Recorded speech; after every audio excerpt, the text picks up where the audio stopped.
Dictation शुरू होगा 5 second बाद।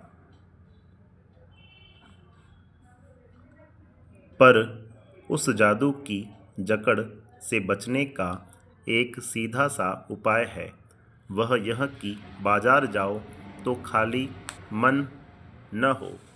मन खाली हो तब बाजार न जाओ। कहते हैं लू में जाना हो तो पानी पीकर जाना चाहिए। पानी भीतर हो, लू का लूपन व्यर्थ हो जाता है। मन लक्ष्य में भरा हो तो बाजार में भी फैला का फैला ही रह जाएगा। तब वह घाव बिल्कुल नहीं दे सकेगा, बल्कि कुछ आनंद ही देगा। तब बाजार तुमसे कृतार्थ होगा, क्योंकि तुम कुछ न कुछ सच्चा लाभ उसे दोगे। बाजार की असली कृतार्थता आवश्यकता के समय काम आना। यहाँ एक अंतर चिन्ह लेना बहुत जरूरी है। मन खाली नहीं रहना चाहिए। इसका मतलब यह नहीं है कि वह मन बंद रहना चाहिए। जो बंद हो जाएगा वह शून्य हो जाएगा। शून्य होने का अधिकार बस परमात्मा का है, जो सनातन भाव से संपूर्ण है। शेष सब अपूर्ण है। इससे मन बंद नहीं रह सकता। सब इच्छाओं का निरोध कर लोगे, यह झूठ है। और अगर इच्छा निरोधस्तप का ऐसा ही नकारात्मक अर्थ हो तो वह तप झूठ है। विराम। वैसे तप की राह रेगिस्तान को जाती होगी, मोक्ष की राह वह नहीं है। ठाठ देकर मन को बंद कर रखना जड़ता है। लोभ का यह जितना नहीं है कि जहाँ लोभ होता है, यानी मन में, वहाँ नकार हो। यह तो लोभ की ही जीत है और आदमी की हार। आँख अपनी फोड़ डाली तब लोभनीय के दर्शन से बचे तो क्या हुआ। ऐसे क्या लोभ मिट जाएगा। और कौन कहता है कि आँख फूटने पर रूप दिखना बंद हो जाएगा। क्या आँख बंद करके ही हम सपने नहीं लेते हैं, और वे सपने क्या चैन भंग नहीं करते हैं। इससे मन को बंद कर डालने की कोशिश तो अच्छी नहीं। वह अकारत है। यह तो हट वाला योग है। शायद हट ही हट है, योग नहीं है। इससे मन कृश भले हो जाए और पीला और अशक्त जैसे विद्वान का ज्ञान, वह मुक्त ऐसे नहीं होता। इससे वह व्यापक की जगह संकीर्ण और विराट की जगह शुद्र होता है। इसलिए उसका रोम रोम मूंद कर बंद तो मन को करना नहीं चाहिए। वह मन पूर्ण कब है। हम तो पूर्णता होती तो परमात्मा से अभिन्न हम महाशून्य ही न होते। अपूर्ण है, इसी से हम हैं। सच्चा ज्ञान सदा इसी अपूर्णता के बोध को हम में गहरा करता है। सच्चा कर्म सदा इस अपूर्णता की स्वीकृति के साथ होता है।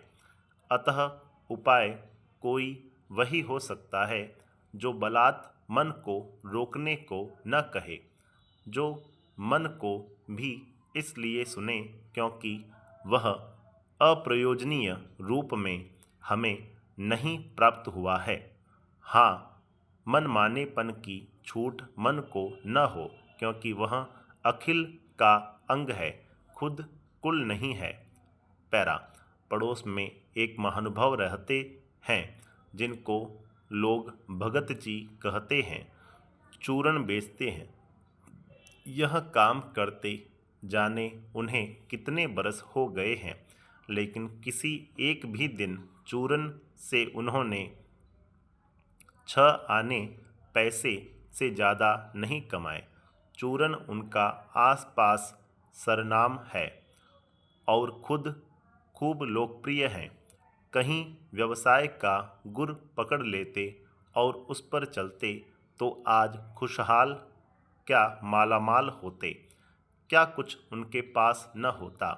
इधर 10 वर्षों से मैं देख रहा हूँ, उनका चूर्ण हाथों हाथ बिक जाता है, पर वह न उसे थोक देते हैं न व्यापारियों को बेचते हैं। पेशगी आर्डर कोई नहीं लेते। बंधे वक्त पर अपनी चूर्ण की पेटी लेकर घर से बाहर हुए नहीं कि देखते देखते 6 आने की कमाई उनकी हो जाती है। लोग उनका चूर्ण लेने को उत्सुक जो रहते हैं, चूर्ण से भी अधिक शायद वह भगत जी के प्रति अपनी सद्भावना का देय देने को उत्सुक रहते हैं। पर 6 आने पूरे हुए नहीं कि भगत जी बाकी चूर्ण बालकों को मुफ्त बांट देते हैं।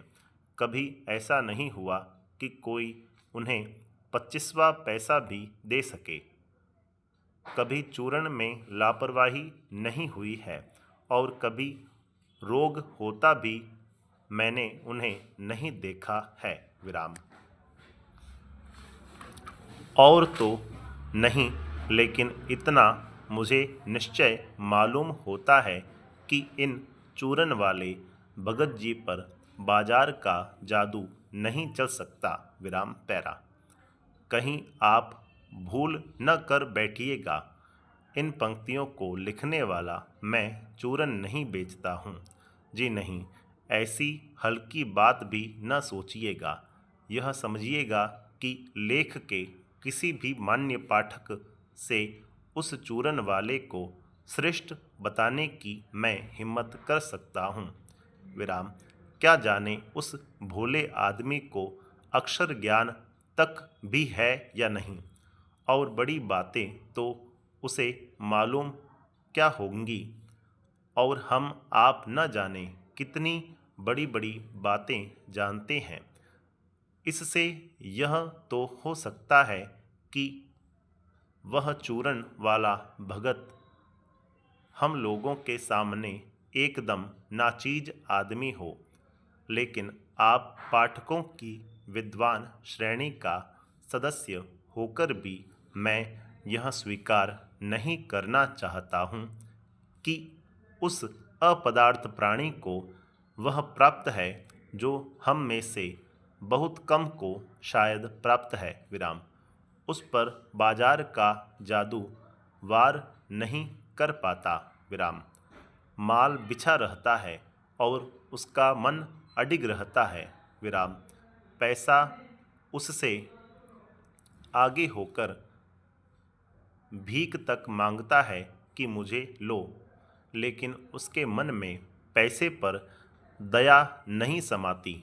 वह निर्मम व्यक्ति पैसे को अपने आहत गर्व में बिलखता ही छोड़ देता है। ऐसे आदमी के आगे क्या पैसे की व्यंग्य शक्ति कुछ भी चलती होगी? क्या वह शक्ति कुंठित रहकर सलज्ज ही न हो जाती होगी? पैरा। पैसे की व्यंग्य शक्ति की सुनिए, वह दारुण है। मैं पैदल चल रहा हूँ कि पास ही धूल उड़ाती निकल गई मोटर।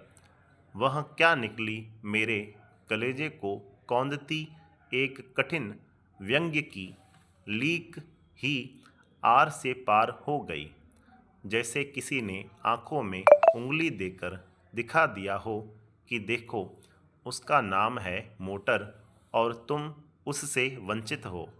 यह मुझे अपने ऐसी विडंबना मालूम होती है कि बस पूछिए नहीं।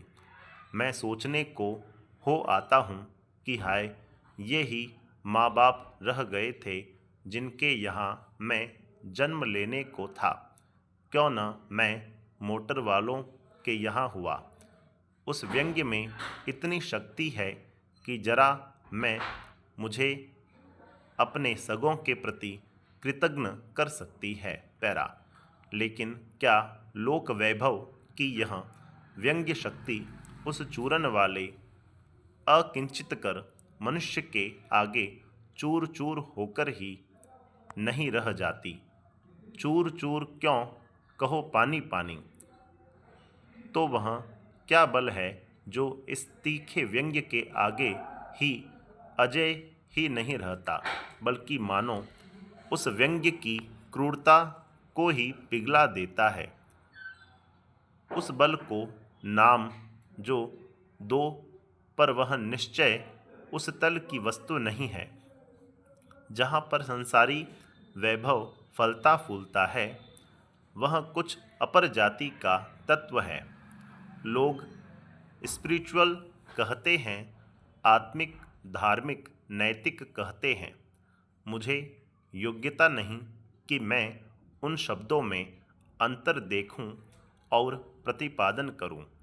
मुझे शब्द से सरोकार नहीं, मैं विद्वान नहीं कि शब्दों पर अटकूं।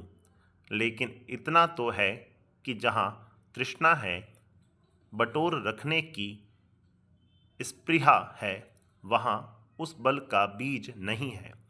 बल्कि यदि उसी बल को सच्चा बल मानकर बात की जाए तो कहना होगा कि संचय की तृष्णा और वैभव की चाह में व्यक्ति की निर्बलता ही प्रमाणित होती है। निर्बल ही धन की ओर झुकता है, वह अबलता है। वह मनुष्य पर धन की और चेतन पर जड़ की विजय है। संपूर्ण विराम।